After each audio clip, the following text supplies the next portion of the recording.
Welcome to the Builders of Authority podcast, a show committed to helping you build authority for your brand.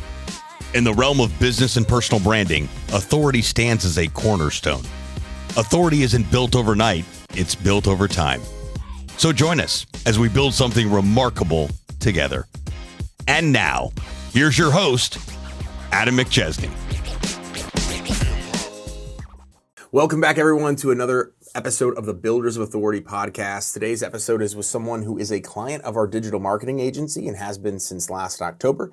And the way it all came about was the perfect storm of personal branding gone right. Nearly a year prior, I added him on Facebook. I didn't cold DM or pitch him ever, just said simply, if you ever need any digital marketing help, to let me know. He reached out. We had a conversation. Started with Facebook ads and then SEO after that. It's been really cool getting the opportunity to work with him and his company over the last 6 months. We talk often, not even just about digital marketing, but passing strategies back and forth and see business and life in a very similar way.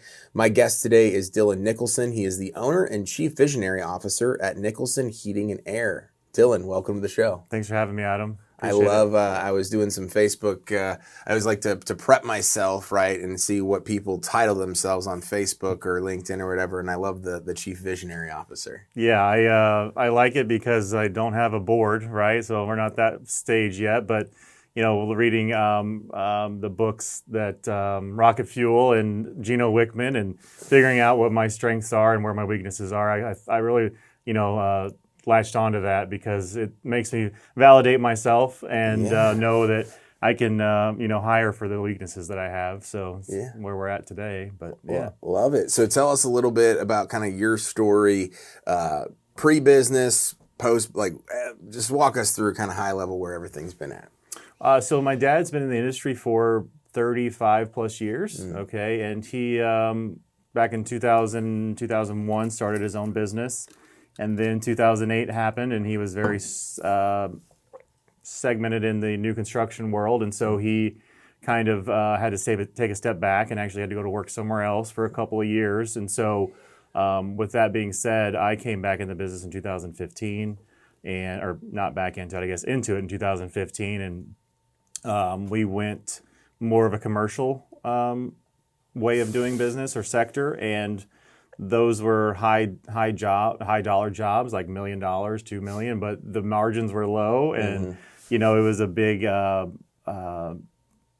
bid wins type of thing. And so the last couple of years, I've really noticed that and taken us to a more residential sector, and it's been really good. We've obviously had the name in the community for a long time, and been able to leverage that and with rebranding back in May of last year with Kick Charge, and it's been a real vertical growth in the last 6 to 8 months. And so I'm not saying that we were prepared for it per se, but we're rolling with the punches there. So that's kind of where we started, and I guess now we're we're on track to add 2 more technicians by the end of the summer. And so we're really excited about that, being able to grow and give back to the community as much as we can. That's really, really what I'm looking to do. So love it. And so you're in Farmington, Missouri, right? Yes. So talk to me a little bit. You talked a little bit rural community, being in the community for a while. What has being involved there and giving back done for the growth of the company, or at least the brand awareness, right? Yeah, so the brand awareness, of course, with a powerful brand that we have, it does help having something that is disruptive in our market, right? And so we're not just red and blue like every other HVAC company.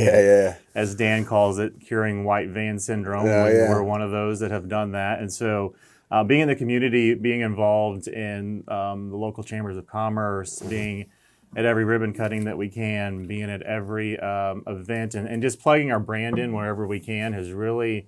a local mayor's wife has noticed that and reached out to us because she does a local Help the Hungry bake sale, and she's like, I got to get to know these Nicholson people because mostly probably because they want money. But anyway, the point is it doesn't have to be monetary exchange for people to recognize that you're out there doing something, right? 100%. So, yeah, I think a lot of people, and we were telling this on a previous episode today, is like a lot of people are like, oh, I want to go and I want to either go to the event or be involved in the thing because I need this stuff right away.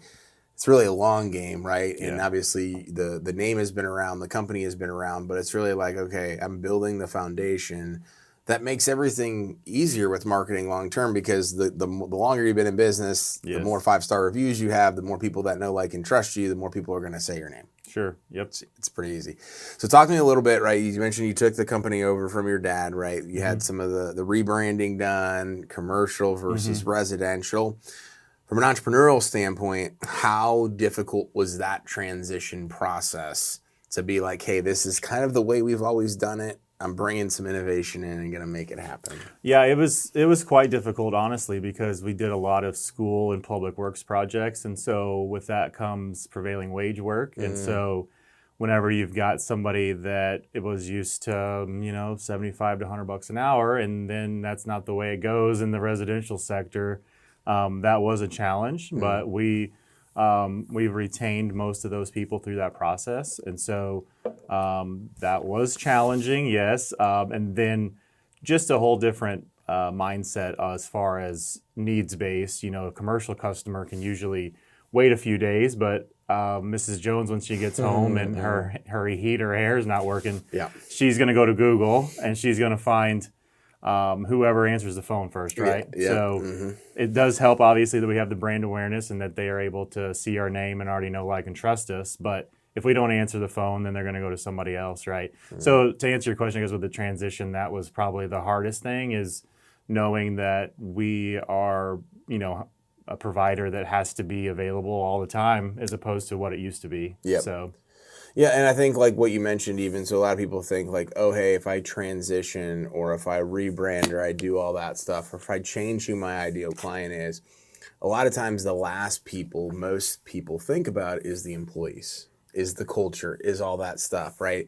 So it's their mindset. It's obviously paid to a little bit, but it's like, hey, like we have to take care and serve this customer differently than we served this customer. For sure. One is very, very transactional on the commercial side, and as you mentioned, kind of lowering bid stuff. The other is like, Mrs. Jones may only be doing this, but like we could get all of her neighbors and all of her friends, and if we do a really good job, she's gonna leave a 5-star review and maybe post about us on social media. So there's more at stake, even though it doesn't feel like it. Sure. Yep. Which is kind of yeah. crazy. What's the lifetime value of that client? Even though you may out there for a small repair, they're going to call you back if you were the person that they thought you were when they called you, which, like you said, like, know and trust you. So every opportunity is important, right? And so that becomes more of a relational business than it did in commercial, because all they looked at was the bottom line number, and whenever they got your bid, and they didn't care who you were or what you did. Yep.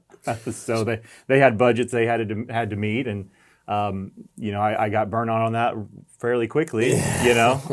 So anytime you got somebody that's got their thumb on you, was if a general contractor or something like that, it's not as fun. Oh yeah. And having low margin, not fun. So yeah. So obviously, like rural market, less competition than if we're here in St. Louis, right? You have, of course, the brand, you have all the online stuff, you have the local community stuff. What are the pros and cons you see from being in a smaller market, having the brand that you guys have that really does stick out from everybody else, versus being in an area or like expanding to a much larger radius, like a lot of the companies may do going down to Farmington?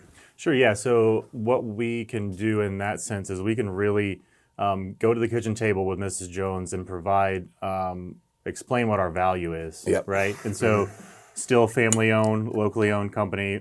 My mother, my dad, my sister, and I are still all in the business, so there's still all of us there. And in the bigger markets, if you've got 12 kick charge brands in one market, they're all hearing the same thing, right? And so, because we're not recreating the wheel per se, right? Like we all want to give great service and give the best price that we can, but we really are able to get a premium price for what we do in our market, because we're the only ones that are part of a bigger brand, then people will say it looks like you've got 50 trucks out there when we only have 4. And so I think, to speak to your point about what's that like in a small versus large market, that stuff really stands out because nobody else is doing it. If you have 12 people doing the same things, then it's harder to stand out, right? Yep. So yeah, I think what you mentioned there about just having the ability to charge the premium price, right? So much of it is perceived value. Mm-hmm. And perceived value comes from the brand being awesome, other people talking about you, other people saying, hey, Dylan or Adam is like the guy or the company that you guys have to go to.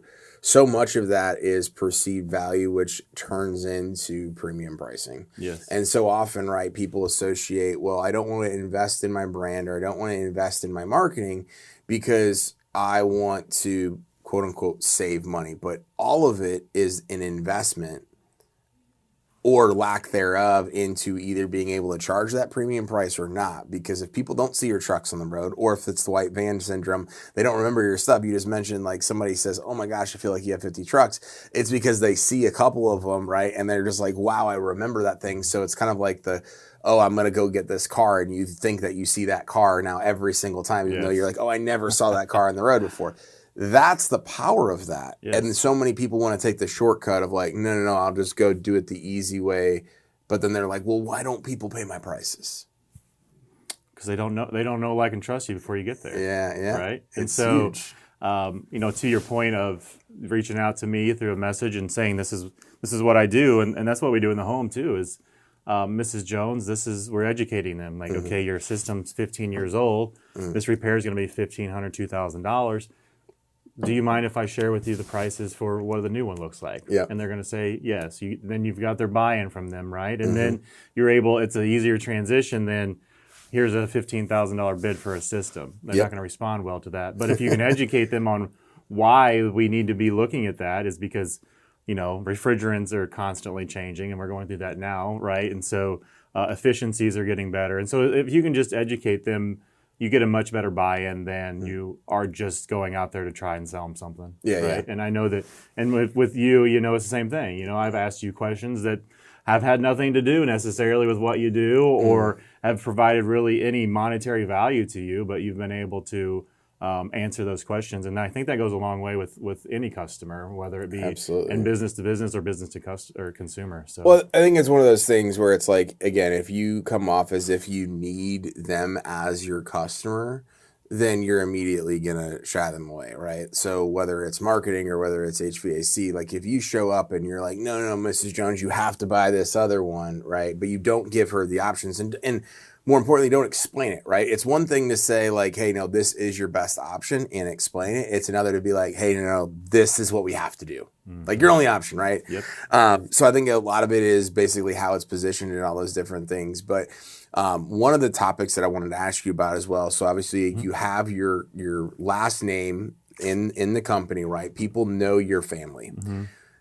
And obviously I don't have that, but people know Adam as Builders of Authority, right? So building a team and sending out other people that may be newer to your company or newer to the industry, how difficult, from a delegation standpoint, I should say, is it giving up control to be like, hey, Tom is going to walk into the home with my brand on my stuff, and I have to be able to trust him to live the core values, to live everything that Nicholson Heating and Air does? Yeah, absolutely. It definitely is a challenge, and it was more challenging earlier on than it was today. It gets a little, most of us that are business owners are a little bit of a control freak, I guess, if you will. So yeah, guilty. Yeah, so we like to do everything because nobody can do it as good as we can, right? And so, yeah, I absolutely can, recognize that issue, I guess, if you will, that I have with that. But what you can do with that is just making sure that they're totally immersed into the brand,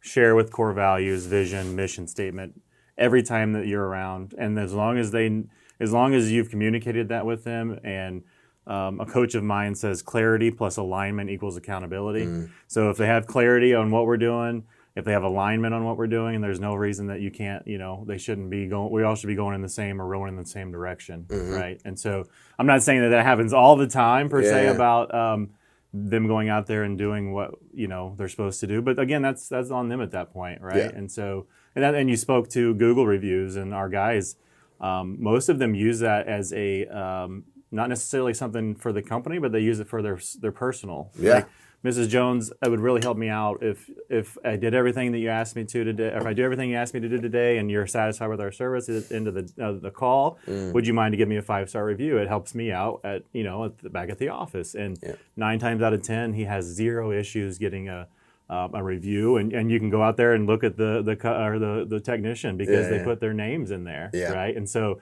that's really cool to see that the customers are more receptive to reviews in that sense than just giving another review for a company that they just have to do, So well, I think it also goes a long way as well as like for the first couple of years in business, I was only talking about like myself, or when I was talking with the company, it was like me, right? So it's like, no wonder people think that I'm just like this robot that does everything for every situation, right?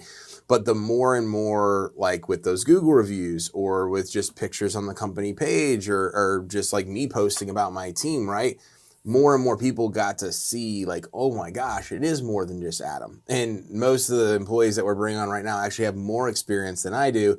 So it's been refreshing to and a good reminder to be like, hey, it can't just be like when I'm posting all this content or posting all the stuff from the company. Otherwise, people are literally going to think like Dylan's showing up to every single thing or Adam's showing up to every single thing. And that's the last thing that you want. For sure. Yeah, absolutely. It's tough. Yes, it is. Yeah. From a social media standpoint, right? Like from a like your guys' branded stuff, right? How have you guys, like whether it's the posting or videos or anything like that, how have you guys tried to incorporate that as an overarching strategy? Because that kind of goes hand in hand with the brand. Sure. Yeah. So again, it goes back to either you're trying to educate them or you're trying to show them the day in the life of a technician or the day in the life of an installer. Yep. We're looking for engagement, not just for somebody to scroll past it because they see it all the time. And so, people get numb to that stuff as far as if you're constantly trying to sell them something. Yeah. You may do more harm than good by doing that. And so that's why my sister actually is, community and marketing specialist. So she goes out in the community, and when she is at a ribbon cutting or whatever, she'll take a photo with a couple of people that are, there with her, and she'll share it and say, welcome to, town with the company. And then, just getting out there and taking the videos of the guys working. And people are much more receptive to that. And again, it's all about more about brand awareness than trying to sell somebody something. Yep. Because we all constantly are trying to get sold something, whether it be on Facebook or Google or wherever, And so I'm not saying there's not a place for that, of course, but it has to be done well. Yeah. Right. Absolutely. So how as kind of like the chief visionary officer, right, of the company, working with, this is more of a personal question, like working with family, how's that? Terrible. No, we are all very strong-willed. Okay. It's a good way to put it. Yeah, and so that's why I was, sharing with you a little bit before about this individual that I'm bringing in that will be our Switzerland for us and run the day-to-day operations and be able to see it in a different light than what we do, because Dad truly is that. I never wanted for anything as a kid. We did fine, we did well, and why do we have to do it any different than what we're doing it now? And for me as a visionary is I want to leave a legacy for my 2 girls. And their families, and not for them to necessarily have to be involved in the business either. If they want to be a teacher, if they want to be whatever they want to do, and still have that money in the bank, is what's kind of important to me. Because I don't want them to be, I don't want them to have to go and become an attorney or CPA just because that's the only way they can make a good living, right? But so that's really, talking about vision and where I see the company going, and that's the stuff I really want to focus on. The day-to-day stuff is really I guess my ADHD probably has a lot to do with Yeah, it, right? mine So too. here, there, and everywhere, right? And so I'm an shiny object person, right? So I see something over here, and so I create this operational whiplash sometimes, Yeah, right? And so when that's why bringing somebody in that can kind of be the buffer between me and the rest of the team. Yeah. I may have 20 good ideas a day, and that's what I was talking about with Gino Wickman. I recognize I may have 20, and one might be a good one. And it may not be to flush it out. Yeah, it may not be a bad one, just bad right now. Yes. And Yeah. so to answer your question about the family, we've had that conversation, and he's very well used to. He's been in that world before, and it is difficult. I won't lie, because you spend a week with them, and then they're like, "Well, why don't you want to hang out on the weekends?" Well, I was with you all week. Yeah. So we do struggle with that a little bit because we are at my in-laws more than we are with them, but. It's just the nature of the beast. You don't want to say you would have it any other way, right? Yeah, So, of course. Yeah. No, the only experience I've had, my brother worked for me last summer for like 2.5 weeks before he quit. So I love him to death, but like he was just like, Adam, this is really hard. This isn't gonna work. Because I was trying to, hey, you want to be an entrepreneur? You want to do this stuff? Here's my day. Here's what we go through. Is he younger than you? Or? Yeah, he's 21. So he drive that. Yeah. Okay. So like, he's working for my dad now. So it's an interesting situation though. Anytime you bring it in there, because it's like, having to have those difficult conversations, the ones that like not that it's easier when it's an employee, but like, or not your family, I should say. Sure. Yeah. But it intensifies. Because you just don't know like how it's going to be taken. And so like one of the things that I've, even my employees, right, just having conversations with them and being like, hey, like I value who you are outside of the workplace. And I want you to be able to come to me and me be able to come to you and say, hey, are you having a conversation with Adam, the CEO, and like your manager, or do you just need to talk to somebody about like something else that's going on that may be also affecting the work and or something that you just want honest feedback on that doesn't necessarily pertain to that.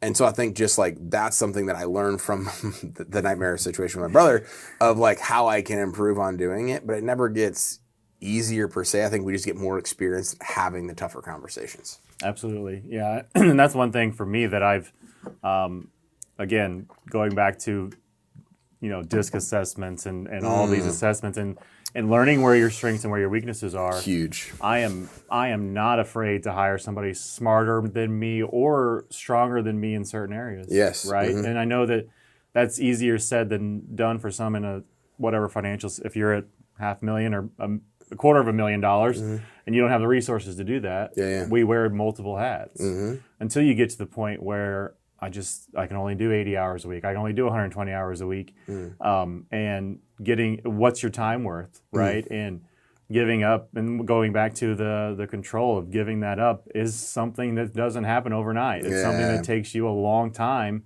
to be able to hand that off, even if it's only 80%. Like I had a mentor that said if it was 80% good, hand it off. 100%. And it's still not easy for me today to do that, So no, we've hired 4 new employees recently, and like 3 of them are in manager specific roles, and 2 of them are taking off like massive things off my plate. 1 sales and 1 basically like me being the director of the fulfillment, running the strategy, basically coming up with all the SOPs, which you and I have to like, not my strength either, right? Building up ClickUp and doing all that stuff. But like I had a conversation, her first day was today, and she's got 6 years of experience and literally building these things up at an agency with 1,000 plus clients and 200 plus team members, like way more experience doing the things that I need her to do to be able to do it. And I was just like, hey, the way in which I've been running this is like the Adam in my head thing with feedback all over. Just because you see it here now, I'm not saying it's the right way. It's just the way we've been doing it. And in order for us to get to that next level, like I need you to come in and paint whatever you want to with the brush, because I have to give up control and I have to trust the process and I have to trust you. Now, I may not agree with everything. We're not going to take every single idea, but I want to give you that autonomy to be able to say, okay, this is my thing and I need to go build it based off Adam's vision and go from there. Yeah, it's interesting. This is actually perfect timing of this conversation because I'm talking about, we had lunch last week and I said, how much time do you require of me? And they said, well, I don't mean to be rude, or I don't want to come off as, I walk on water, but I don't need you at all. I was like, You're like, yes. oh, it's so refreshing. Thank you. They talk about process and SOPs, and that's something they love to do. And I'm just like, I can't wrap my mind around it. I'm glad that you do. Oh, my but goodness. I'm here, there, and everywhere. And for me to sit there and focus on writing this step by step is just daunting to me, It is, and I had a recent. So I've been working with my business coach and our consultant, and we were having other people put together like the ClickUp process and the SOPs and all this stuff, and it would always get back to me, and it would be like, oh, we're missing this or missing that, or I don't like the way that it looks. I realize that there's like this combined approach, right? Where like the person that like loves to do the SOPs and the process and systems, like, I need to give them the 80% of the nuts and the bolts, and then they go take it the last 20% of the way, because I've struggled as an entrepreneur just hiring the skilled people, the people that fit the right roles in the bus, and then entrusting that they're going to do everything. Yep. It's foolish looking back on it. Like, we need to play our part, but not do anything differently. Be able to show up and have a conversation. This is what I'm looking for. Show them this. And then the right people will be able to take that information and say, oh, I understand Adam's vision. I understand Dylan's vision. But this is how it plays into the bigger picture of what we're trying to do as a company and how everything else ties in together. But trying to just like delegate it and be like, oh, no, we're good. Like, I've done that so many times, and it's been a nightmare. Doesn't typically work. And I've, over the last year, having a couple different operations managers, and I think a lot of it has to do with their lack of knowledge in our particular industry. Mm-hmm. So more or less for me, it was my time and patience of, I'm the type, you show me something once and I'm going to remember and I'm going to be able to go do it. Yeah. Mm-hmm. But not everyone's wired like us, right? So that seventh time the question's asked, it's just like, oh my gosh, how many times? When are you ever going to get this? And so that, again, it's one of those leadership and challenge, or things of developing yourself as a leader to be able to react differently to those things. But when you're in the moment and you've got the fire extinguisher out and you're putting out fires and you're doing it all and you're trying to keep the peace as well and keep everybody happy, and that's not necessarily an easy task to remember how they like to be communicated to, or remember, their DISC assessment. Oh, that guy's an I got to do this. Or And whenever they walk in your door, you have an open door policy, and they walk in your door, and you're in the middle of something, and it's just like, oh my gosh, I'll never get back to this now because you now have my full attention. And so it's to do what we do is definitely not for everyone. And reading the E-Myth recently, and people that want to become entrepreneurs, but a lot of times they'll trade a job for another job. And until you get to that certain level, it will feel like that for a long time until you're able to delegate and you're able to afford to hire these people that are smarter or stronger in skills than what you have identified yourself. And so it's not for everyone. So. Yeah, no, it's definitely not. What would you say you're most excited about? Obviously, you have the GM starting, but like, what are you most excited about for the future of what you guys are building? Yeah, so I'm most excited. We built a 5,000 square foot office and warehouse about 3 years ago and already outgrown it. And so now we are almost at the finish line of our 10,000 square foot warehouse and our a little over 5,000 square foot 2-story office. Nice. So I'm most excited about having some breathing room and built it for the future. This individual that we're talking about was at the space a couple of weeks ago and says that our building is bigger than what they were at, doing $27 million. Wow. So that really was nice to know that we have the space to continue to expand. And just having somebody that is been from starting it as a technician all the way to general manager level is really what's exciting for me, because they can relate to those people and whatever level they're at. They can say, I know how you feel, I know what you're going, you know what I mean? And so being able to have somebody that is been in the industry and knows it, and I don't have to sit there and teach them really anything. They probably know it better than I do. Yeah. And so, and then we've already been in talks of what's next, right? We're going south, we're going Cape, we're going to as south as, Tennessee. I mean, we've already had these conversations. That's really what's most exciting is Yeah. to have somebody that shares in the vision and that can execute it Yeah. where I lack, you know? Yeah. And so that's really what's most exciting for me. And we're 99.7% close to a deal, and they're supposed to start on Tuesday. So just a few more things to iron out. But that's probably the most exciting thing for me right now. Yeah. Love it, man. Well, this has been awesome, and I appreciate you trusting us with the digital marketing. I'm excited to see all the expansion stuff and see where we can help you, man. So I really appreciate, man, and I appreciate our friendship as well. I appreciate you. Thanks for having me. Where can people stay connected with you online and also company websites so they can check all that good stuff out as well? Yeah, we're online at callnicholson.com as well as Facebook, TikTok. I have to ask my sister where the other ones are. But yeah, you can definitely find us on Facebook, see what we're doing with our posts, see how Adam did not build the website, but he is doing the SEO. So if you want to Google and see where we're showing up, we've really made some big strides in a short amount of time. So if you guys are looking for something, definitely Adam can help you out with that. So well, we appreciate it, man. Thank you as well to everybody for listening to today's episode or watching it online. If you are watching it online, make sure to subscribe to our YouTube channel. If you're listening, make sure to leave us a 5-star review. Reviews definitely help push the needle forward, so we're making a big push for those. And remember, authority isn't built overnight, it's built over time. Thanks so much for tuning into this episode. We sure do appreciate it. If you haven't done so already, make sure you're subscribed to the show wherever you consume podcasts. This way you'll get notifications as new episodes become available. If you feel so inclined, please leave us a review. We sure do appreciate it. Until next time, friends.